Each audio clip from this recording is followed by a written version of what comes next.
35,000 টাকা স্যালারি, 15,000 টাকার টিকিট কেটেছি। মেসি আসার পর কলকাতায় যেটা ঘটলো এটা পুরো ইন্টারন্যাশনাল বেজ্জতি হয়েছে কিন্তু। Lionel Messi's tour of India has gone off to a bit of a chaotic start with furious fans trashing a stadium. Messi may have to leave India because angry fans invaded the pitch. What happened with Messi in India is crazy. পুরো বিশ্ব দেখলো যে আমরা কতটা ছোট লোক, সেই ছোট লোকগিরি করে নিজেদের স্টেডিয়াম ভাঙতে পারি। কিন্তু এটা ভবিষ্যৎবাণী কিন্তু রাজুদার কাছে আগে থেকে ছিল, আমরা শুনিনি, সেটা আমাদের প্রবলেম। কাল সেই 13 তারিখ, কালকে আমার জীবনের সেই মর্মান্তিক দিন। Hello, welcome Bangabasi, welcome to my YouTube channel base Moshe. আজকের ভিডিওটা একটু অন্যরকম হবে, তাই বেলটা কষে বাঁধুন, রোজটা কিন্তু হাই লেভেলের হবে। তোমরা কি ভাবো মেসি পুরো কলকাতা ফ্যানের সঙ্গে দেখা করতেছিল? না না না না, মেসি দেখা করতে এসেছিল শুধু শুভশ্রী আর অরূপ বিশ্বাসের সঙ্গে দেখা করতে। আমরা বাস থেকে শুধু ছিড়লাম। খারাপ তো এখানে লাগছে, মুখ থেকে তো অনেক বাচ্চাই বলতে মন করছে, কিন্তু বললাম না। যেখানে হাজার হাজার কর্মজীবী লোক নিজের কাজ ফেলে নিজের জমানো পুঁজি দিয়ে লাখ লাখ টাকা হাজার হাজার টাকা দিয়ে মেসিকে দেখার জন্য টিকিট কেটেছে, সেখানে কি দেখতে পেল?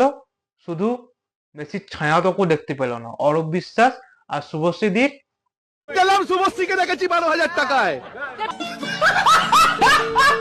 মেসি মনে হচ্ছে গড, মেসি মনে হচ্ছে আমার ফুটবল জগতে আলাদাই মানুষ। আমি রোনাল্ডো ফ্যান মানছি, কিন্তু মেসি হচ্ছে একটা আলাদাই ব্যাপার। মেসি কলকাতায় এসছে মারাদোনার পর, মেসি কলকাতায় আসছে 2011 পর 2025-এ আসছে মেসি, মানে একটা আলাদাই রব ছিল। সেই রব একদম অরূপ বিশ্বাস ঢুকিয়ে দিয়েছে পিছনে। আমরা ভুলে কি করে যাচ্ছি কলকাতায় কারা? যদি স্ক্যাম না হয় তাহলে কি করে চলবে? এই লোকটাকে দেখুন, এই লোকটা নিজের বন্ধু বান্ধব আত্মীয় স্বজনের সঙ্গে ফটো তুলাচ্ছে, কিন্তু যারা নিজেদের জমানো পুঁজি দিয়ে এত কষ্ট করে রোদ্দায় দাঁড়িয়ে মেসিকে দেখতে এসছে, তাদেরটা কি হলো? তাদেরটা পিছনে ঢুকিয়ে এখন তো বলছেন যতক্ষণ তদন্ত চলছে ততক্ষণ কোনো মন্তব্য করব। তোরের মায়ের বড় গলা, স্ক্যাম হয়ে গেল। স্ক্যাম হওয়ার কিছু হয়নি। তুমি ওয়েস্ট বেঙ্গল আছো, ওয়েস্ট বেঙ্গলে কার রাজ? স্ক্যাম না হলে রাতে ঘুম হবে না, স্ক্যাম তো হতেই হবে। কিন্তু ভাই আমি একটা কথা বলছি, মানে অনেকে আমার সঙ্গে একমত হবেন, অনেকে একমত হবে না। যারা একমত হবে তারা কমেন্ট বক্সে লিখে জানাবেন, যারা একমত নয় তারা আমার কমেন্ট বক্সে লিখে জানাবে। কিছু ম্যানেজমেন্টের ভুল, পলিটিশিয়ানের জন্য তোমরা মেসিকে দেখতে পাওনি। এত এত টাকা দিয়ে খরচা করেছো কিন্তু মেসিকে দেখতে পাওনি, মানছি। মনে রাগ হয়েছে, কষ্ট হয়েছে, বিদ্বেষে, ওকে গিয়ে মার, ঘরে জ্বালি দে, পারলে ওর বংশ নির্বংশ করে দে। স্টেডিয়ামটা কেন ভাই? স্টেডিয়ামটা কেন? ওটা যুব ভারতী। এই মাঠে একসময় মোহনবাগানের স্লোগান উঠেছিল। এই মাঠ মোহনবাগান ইস্ট বেঙ্গলের ডার্বি দেখার জন্য পাগল। সেই মাঠটা ধ্বংস করছিস, যেটা সেকেন্ড লার্জেস্ট স্টেডিয়াম ওয়ার্ল্ডের, সেই স্টেডিয়ামকে তোরা ধ্বংস করছিস, নিজেদের ঐতিহ্য ধ্বংস করছিস। ভাই এইটুকু ভাব, শুধু ম্যানেজমেন্ট আর পলিটিশিয়ান ভুলে যে নিজের ঐতিহ্য ধ্বংস কি করে করতে পারিস? আমাকে একটা কথা বল, তোরা যে স্টেডিয়াম ভাঙলি, স্টেডিয়াম ভাঙচুর করলি, ঠিক আছে চল, নিজেদের রাগ হয়েছে, বিদ্বেষ হয়েছে, ভেঙে দিয়েছিস, অনেক কিছু উঠে ঘর নিয়ে চলে গেছিস, মানছি। কি পেলি? মেসিকে দেখতে পেলি? পাসনি। টাকা পেলি? পাসনি। উল্টা কি হবে? তোদের উপর কেস হবে, তোদেরকে জেলে ঢুকিয়ে দুদিনের ভাত ডাল খাওয়াবে, ছেড়ে দেবে। কি হবে লাভ? কিচ্ছু না। একটাই কথা বলবো ভাই, রাগ হয়েছে, মেসিকে দেখতে পাওনি ঠিক আছে, স্টেডিয়ামটা ভেঙে ভুল করছিস ভাই। ওটা যুব ভারতী, মানে বাঙালির কাছে ইমোশন মাঠ ভাই। জানি না কার কাছে ইমোশন, আমার কাছে ইমোশন ভাই যুব ভারতী। এই মাঠে মোহনবাগানের স্লোগান উঠে, সেই মাঠকে এইভাবে ভেঙে দিয়ে আর ঠিক করিস ভাই। আমি তো বলবো ভাই ঠিক করিস, মাঠটা ভেঙে ঠিক করিস।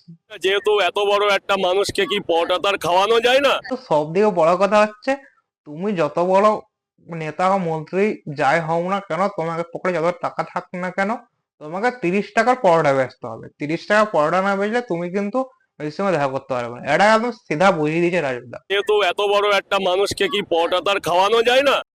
তাহলে কি বলতে চাইছে রাজুদা?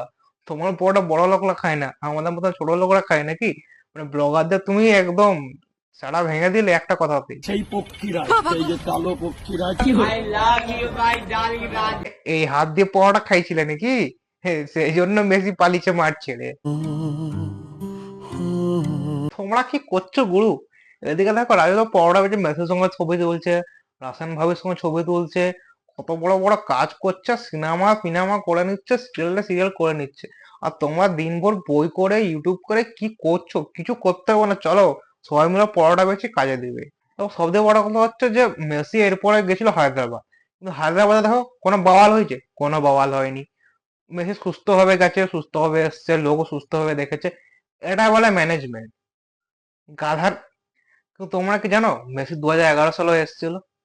হ্যাঁ, মেসি 2011 সালে এসেছিল। যারা জানো না তারা গুগল করে নিতে পারো। মেসি 2011-তে এসেছিল ভেনেজুয়েলাসের বিরুদ্ধে, নিজেদের টিমকে নিয়ে এসেছিল, আর্জেন্টিনার টিমকে ভেনেজুয়েলাসের বিরুদ্ধে ম্যাচ খেলতে। সেটা ফ্রেন্ডলি ম্যাচ ছিল, কিন্তু 2011 সেই যুব ভারতী মাঠ। তোমরা ভাবো একবার, একবার ভাবো শুধু, সেই যুব ভারতী মাঠ 2011 আর্জেন্টিনা ভার্সেস ভেনেজুয়েলাস ফ্রেন্ডলি ম্যাচ ছিল।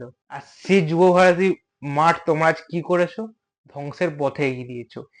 2011 সেই ম্যাচটা মনে, যারা ফুটবল প্রেমী তাদের কাছে মনে কি বলবো, রঙের তুলির মতন ছবি হয়ে আছে এখনো। আমি সেই ম্যাচটা দেখেছিলাম, মানে আমার জীবনে সেই ম্যাচটা সব থেকে বড় ম্যাচ। মানে এখন আমার সেই ম্যাচটার কথা মনে আছে। তো তোমরা কিভাবে যুব ভারতী ভাঙতে পারলে বস? বড় কথা হচ্ছে না, বড় কথা হচ্ছে কেউ একজন বলেছিল যে পলিটিশিয়ানকে খেলার থেকে দূরে রাখো, খেলোয়াড়দের খেলোয়াড়দের মতো রাখো। তো এই কথাটা সত্য, আজ প্রমাণ হলো যে পলিটিশিয়ানকে যদি খেলার মধ্যে ঢুকাও তো সেখানে পলিটিক্স ঢুকবেই বস। কিচ্ছু করার নেই, কেউ আটকাতে পারবে না। অনেকে তো আবার বলছে যে এইটা বিজেপির চাল, বিজেপি নাকি মেসিকে পাঠিয়েছিল মমতাকে বদনাম করার জন্য।